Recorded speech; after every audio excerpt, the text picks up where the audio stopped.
कक्षा 10 के pre board के लिए पेपर का सॉल्व हम करेंगे। ये प्री बोर्ड है कक्षा 10 का, विषय चित्रकला है।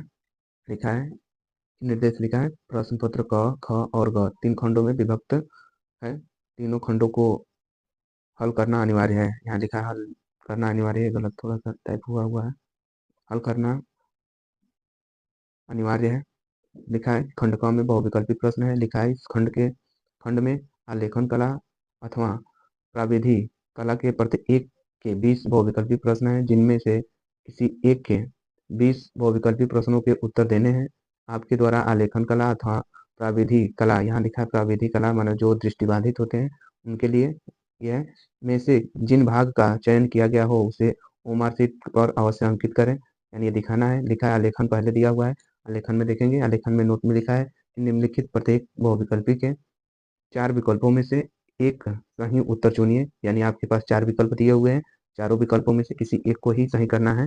तो पहला प्रश्न हम देखेंगे। पहला प्रश्न दिया हुआ है कि मुख्य कितने रंग होते हैं, यानी कि मुख्य रंग पूछा गया है। तो हमारे पास कितने होते हैं, तो मुख्य कितने रंग होते हैं, तो 3 मुख्य रंग होते हैं। तो ऑप्शन नंबर पहला क्या है, असही है, 3 होते हैं।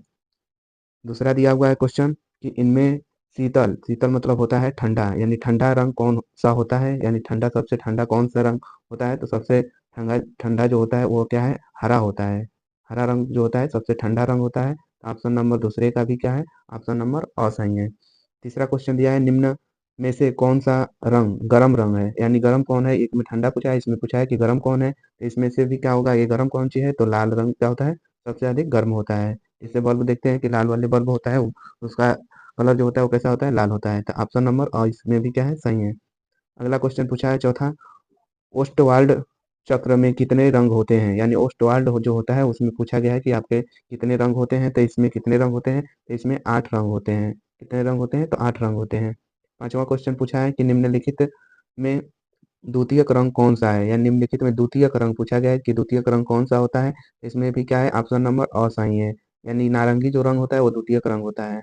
अगला छठवां क्वेश्चन पूछा है कि तटस्थ रंग कौन से हैं, यानी तटस्थ रंग जो पूछा गया है उसमें देखेंगे कौन सा रंग होता है, तो इसमें 4 ऑप्शन दिया गया है, सफेद काला, नारंगी पीला, लाल पीला, हरा और पीला। इसमें जो सफेद और काला होता है वो क्या होता है, तटस्थ रंग होता है, यानी ऑप्शन नंबर इसका भी क्या है, असही है।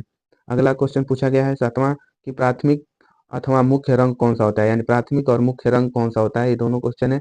तो इसमें देखेंगे मुख्य रंग कौन कौन से होते हैं, तो इसमें ऑप्शन दिया है हरा, आसमानी, पीला, लाल, नीला, पीला, काला, सफेद, भूरा, नारंगी, धानी, आसमानी।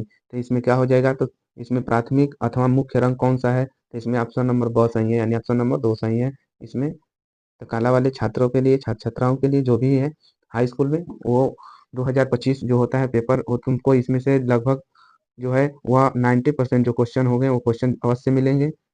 ये प्रकार से ये पेपर बनाए जाते हैं और कराए जाते हैं। अगला प्रश्न है कि कौन से रंगों का माध्यम पारदर्शी होता है, यानी कौन से माध्यम का रंग जो होता है वो पारदर्शी होता है, तो इसमें हो जाएगा क्वेश्चन नंबर तुम्हारा, तो पारदर्शी पूछा है तो तैल रंग जो होता है वो क्या होता है, पारदर्शी होता है, यानी ऑप्शन नंबर दूसरा सही है। तैल रंग जो होता है वह क्या होता है, पारदर्शी होता है। अगला क्वेश्चन पूछा है कि सफेद का विरोध कौन सा रंग करता है,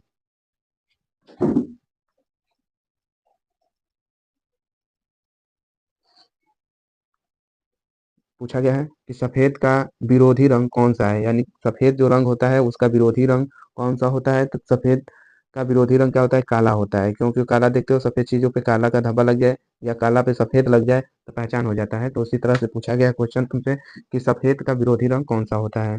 अगला क्वेश्चन पूछा गया कि लाल रंग में नीला रंग मिलाने पर कौन सा रंग बनेगा, यानी लाल रंग जो होता है उसमें नीला रंग मिलाने पर, यानी दो, यानी लाल, लाल धन नीला, नीला बराबर क्या बनेगा, तो लाल और नीला को मिला देने पर कौन सा रंग बनता है, तो इसमें बैगनी रंग बनता है। कौन सा रंग बनता है, बैगनी रंग बनता है, यह हो जाएगा ऑप्शन नंबर ए। अगला क्वेश्चन पूछा गया पीले रंग में लाल रंग मिला देने पर कौन सा रंग बनता है, यानी पीला और पीला धन लाल बराबर क्या होता है, पीला और लाल मिला देने से क्या होता है, नारंगी बन जाता है, यानी ऑप्शन नंबर क्या है, ऑप्शन नंबर असही है। तो 11 क्वेश्चन हो गए। अब देखेंगे अगले क्वेश्चन की तरफ। अगला क्वेश्चन क्या दिया हुआ है,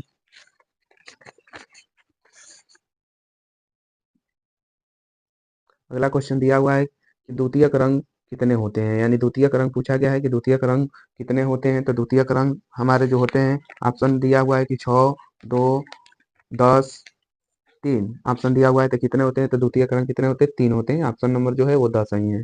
अगला क्वेश्चन 13 नंबर पूछा है कि पीले रंग का विरोधी रंग कौन सा होता है, यानी पीले रंग जो होते हैं उनके विरोधी कौन सा रंग होता है। तो पीले पे नीला जो होता है उस पर दिखाई ज्यादा देता है। जैसे अभी हमारे देख रहे हो नीचे जो स्लिप लगी हुई है उस पर नीला ज्यादा हम लगा देंगे तो नीला रंग क्या होगा, ज्यादा दिखाई देगा, इसलिए उसका विरोधी रंग होता है। 14 नंबर क्वेश्चन दिया हुआ है कि इंद्रधनुष में कितने रंग होते हैं। तो ये सबको पता है, इंद्रधनुष सारे लोग देखे हुए हैं। इंद्रधनुष में कितने रंग होते हैं, तो 7 रंग होते हैं। ऑप्शन नंबर क्या है, असही है।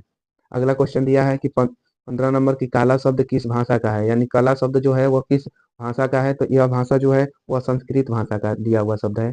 काला जो होता है वो संस्कृत से है। अगला क्वेश्चन पूछा है कि कौन से पेंसिल से बनाई गई रेखा अधिक काली होती है, यानी यह पूछा है कि कौन से पेंसिल, यानी पेंसिल का जो नंबर होते हैं वो कौन से पेंसिल से बनाई गई अधिक जो होता है वह काली होती है। तो ये क्वेश्चन नंबर क्या हो जाएगा, HB जो होता है पेंसिल, उससे बनाई गई कोई भी चीजें जो होती है अधिक काली होती है। अगला क्वेश्चन पूछा है कि कौन सी पेंसिल से बनाई गई रेखा हल्की होती है, यानी अब हल्का पूछा हुआ है। तो ऑप्शन नंबर हमारा जो है दिया है कि 2H बी, तो एच बी तो हो नहीं सकता, ये अधिक वाला है। अच्छा, दूसरा तीसरा दिया है कि 2B और 4B, यानी कि जो होता है 2B जो होती है उससे हम बनाएंगे तो क्या होगा, हल्की होगी। अगला क्वेश्चन दिया है 18 नंबर का क्वेश्चन दिया हुआ है कि फूल और कली की बाहरी रेखाओं को बनाने के लिए किस नंबर के ब्रश का उपयोग किया है। फूल और कली के जो बाहरी रेखा होता है, यानी एक फूल यदि हम बनाएंगे तो उस फूल के बाहरी जो होता है, ये जो होता है, ये रेखा जो बनाई जाती है बाहरी वाले, इसको किस नंबर के ब्रश से हम बनाते हैं, ये नंबर पूछा हुआ है। तो इसमें हो जाएगा ऑप्शन नंबर 2 नंबर के पेंसिल से हम बनाते हैं। अगला क्वेश्चन दिया है 19 नंबर की बनावट की दृष्टि से आलेखन कितने प्रकार के होते हैं, यानी आलेखन पूछा है कि कितने प्रकार के आलेखन होते हैं। तो आलेखन जो होते हैं वो 4 प्रकार के होते हैं, यानी कि इसमें दिया हुआ 4 प्रकार के, 2 प्रकार ना, न 6 प्रकार, न 3 प्रकार, यानी 4 प्रकार। ऑप्शन नंबर असही है। अगला क्वेश्चन दिया हुआ है कि छत के केंद्र को अलंकृत करने के लिए कौन से आलेखन का प्रयुक्त करते हैं, यानी उपयोग कौन सा करते हैं। छत दिया हुआ है कि छत को अलंकृत करने के लिए क्या करते हैं, तो हम केंद्रीय आलेखन ज्यादा हम उपयोग करते हैं। तो हमारा और नंबर ऑप्शन क्या हो जाएगा, सही हो जाएगा। तो इस तरह से 20 जो क्वेश्चन दिए गए हैं, इस 20 क्वेश्चन में से मान के चलो तो 90% जो क्वेश्चन है इससे जरूर मिलेंगे। ये जो नीचे दिया हुआ है, तो ये जो क्वेश्चन है इसमें ये दिया गया है प्रवाधी कला, यानी कि प्राविधिक कला का मतलब जो दृष्टिवादी होते हैं उसमें से है। तो ये क्वेश्चन में पूछा हुआ है कि समबाहु त्रिभुज का प्रत्येक कोण कितने अंश का होता है, यानी समबाहु यानी सम बने बराबर, यानी सभी भुजाएं यदि बराबर हो तो कितने कितने अंश का कोण बनाएगा। तो हमको पता है कि यदि समबाहु त्रिभुज बनाएंगे और त्रिभुज के तीनों कोणों का मान क्या होना चाहिए, 180 होना चाहिए। तो एक कोण का मान कितना हो जाएगा, 60 हो जाएगा। यदि हम इसमें भाग देंगे 3 कोण हो गए तो 3 को काटेंगे तो 60 डिग्री का एक कोण बना देगा। आगे क्वेश्चन पूछा है कि संपूर्ण कोण होता है, यानी संपूर्ण कितने अंश का कोण होता है। तो एक वृत्त जो होता है वो संपूर्ण कोण बनाता है, यानी 360 का कोण होता है, जो ऑप्शन नंबर असही है। इसमें ऑप्शन नंबर पहले में भी असही था। समकोण कितने अंश का होता है, यानी समकोण पूछा हुआ है तो समकोण सबको पता है कि कितने अंश का होता है, तो 19 डिग्री का होता है, यानी 90 अंश का होता है। आगे क्वेश्चन पूछा है चौथा कि वर्ग का प्रत्येक कोण कितने अंश का होता है, यानी एक वर्ग हम बनाएंगे तो वर्ग बनाएंगे तो सब पता है कि एक वर्ग यानी चतुर्भुज होता है और चतुर्भुज के सभी कोणों का मान 360 होना चाहिए। एक कोण कितने अंश का हो जाएगा, तो एक कोण 90 अंश का होता है। तो यानी एक कोण कितने अंश का हो जाएगा, 90 का हो जाएगा। ऑप्शन नंबर ए सही है। आगे पूछा हुआ है कि कौन सी पेंसिल से बनाई गई रेखा जो होती है अधिक काली होती है, यानी अभी बताया गया है कि कौन से अधिक काली होने के लिए अभी बताया गया है ऊपर नंबर वाले में क्वेश्चन से कि अधिक काली के लिए क्या होता है, HB होता है। तो इसमें HB दिया नहीं है, तो इसके लिए क्या हो जाएगा, न 2B होगा और न 2H हो जाएगा। इसका तो जो होगा 2H वाला ऑप्शन जो है वो सही हो जाएगा। एक वर्ग के आंतरिक कोणों का योग होता है, यानी एक वर्ग के आंतरिक कोण यानी अंदर के कोणों का योग कितना होता है। तो ये यदि एक 90 अंश का है तो तीनों मिलकर के चारों मिलकर कितने का हो जाएगा, तो 360 के हो जाएंगे। आगे क्वेश्चन पूछा गया है कि वर्ग की चारों भुजाओं की माप क्या होती है, यानी वर्ग की चारों भुजाओं की माप क्या होती है। ऑप्शन दिया है चारों भुजा बराबर होते हैं, बड़ी छोटी होती है, आमने सामने बराबर होते हैं, इनमें से कोई नहीं। वर्ग पूछा है तो चारों भुजाएं क्या होती है, बराबर होती है। ऑप्शन नंबर ये सही है, इसमें भी चारों भुजाएं क्या होती है, बराबर होती है। आगे पूछा है कि मापनी से पहले बड़े मुख्य भाग लिखा जाता है, यानी कि मापनी से पहले जो बड़े होते हैं, तो इसका आंसर नहीं है, तो इसका आंसर छोड़ देंगे।